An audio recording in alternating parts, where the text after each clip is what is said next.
ইপ্সিতা আজকে তৃতীয় দিনের মতো কিন্তু খাগড়াছড়ি জেলার দুই উপজেলা খাগড়াছড়ি সদর এবং হচ্ছে গুইমারা উপজেলা, এই দুই উপজেলায় কিন্তু 144 ধারা জারি রয়েছে। এবং আমরা সবশেষ গত রাতে খাগড়াছড়ির পুলিশ সুপার এবং হচ্ছে জেলা প্রশাসনের সাথে কথা বলেছি। তিনি আমাদেরকে জানিয়েছেন যে পরিস্থিতি উন্নতি না হওয়া পর্যন্ত কিংবা পরিস্থিতির পরিবর্তন না হওয়া পর্যন্ত তারা যে 144 ধারা যেটি জারি রেখেছেন সেটি সেটি কিন্তু থাকবে বলে তিনি জানিয়েছেন। এবং সার্বিকভাবে যদি এখনকার পরিস্থিতি বলি, তবে হচ্ছে খাগড়াছড়ি সদর এবং পৌরসভার কিন্তু পরিস্থিতি কিছুটা এখনো প্রশাসন কিংবা এখানকার যে আইন শৃঙ্খলা বাহিনী রয়েছেন তাদের নিয়ন্ত্রণে রয়েছে বলে আমরা দেখতে পাচ্ছি এবং আমরা তথ্য পেয়েছি। আমরা দেখেছি খাগড়াছড়ি শহরে কিংবা হচ্ছে উপজেলার বিভিন্ন গুরুত্বপূর্ণ পয়েন্টে বিভিন্ন নিরাপত্তা বাহিনীর কিন্তু চৌকি বসানো হয়েছে, তল্লাশি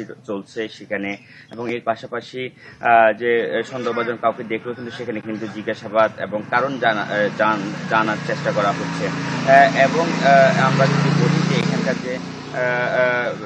যে প্রধান প্রধান সড়কগুলো রয়েছে সেখানে যেহেতু এই অবস্থা, সেই কারণে কিন্তু অলিগলি কিংবা এখানকার আশপাশের যেসব আবাসিক এলাকাগুলো রয়েছে সেখানে কিন্তু অনেকটা নীরবতা রয়েছে, কিংবা মানুষ তেমন খুব একটা প্রয়োজন ছাড়া বের হচ্ছেন না।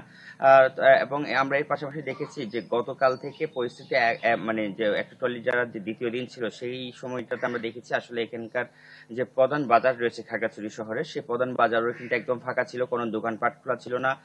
কাঁচা বাজার থেকে শুরু করে অন্যান্য যে নিত্য পণ্যের দোকান সেগুলো কিন্তু বন্ধ রাখা হয়েছে। এবং প্রশাসন খুব শক্তভাবে যে গতকাল একটি আইন শৃঙ্খলা সভা থেকে পার্বত্য চট্টগ্রামের উপদেষ্টা সুপ্রদীপ চাকমা এবং অন্যান্য যারা আইন শৃঙ্খলা নিয়োজিত যারা রয়েছেন তারা একসাথে একটি বৈঠক করেছেন এবং বৈঠক থেকে পার্বত্য উপদেষ্টা কিন্তু কঠোর বার্তা দিয়েছেন। তিনি বলেছেন যে যে কোনো ভাবে যাতে পরিস্থিতি উন্নতি করা হয় এবং মানুষ যাতে এখানে নিরাপদে রাখার জন্য যা করণীয় তা করার জন্য কিন্তু আইন শৃঙ্খলা বাহিনীকে নির্দেশ দিয়েছে। এবং তারপর থেকে আমরা দেখতে শুরু করেছি পরিস্থিতি আরো একদম মানে আইন শৃঙ্খলা বাহিনী আরো কঠিন ভাবে কিন্তু তারা যে বিধি নিষেধগুলো আরোপ করা দরকার সেগুলো করছেন।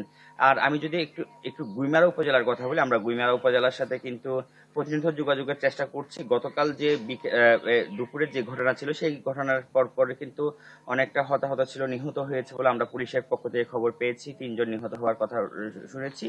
তবে এখন পরিস্থিতি শান্ত রয়েছে, তবে এখনো এলাকায় থমথমে পরিস্থিতি বিরাজ করছে, অনেক ঘরবাড়ি জ্বলে গিয়েছে এবং সেখানে কিন্তু মানুষ ক্ষয়ক্ষতি যেসব মানুষ রয়েছেন তারা কিন্তু এখনো ঘরে ফিরছেন, অনেকে আত্মীয় স্বজনের কাছে রয়েছেন। তবে এখন পর্যন্ত কি পরিমাণ ঘর ক্ষয়ক্ষতি হয়েছে সেই তথ্য কিন্তু আমরা প্রশাসনের থেকে জানার চেষ্টা করছি। তারা বলছেন ক্ষয়ক্ষতি নিরূপণের জন্য চেষ্টা করছেন। তো সবকিছু মিলিয়ে এই ছিল আমার কাছে খাগড়াছড়ি থেকে 144 ধারা পরিস্থিতির মধ্যে খবরাখবর। ইপসিতা। মানিক, ধন্যবাদ আপনাকে। দর্শক, আমরা সরাসরি যুক্ত ছিলাম খাগড়াছড়ি থেকে।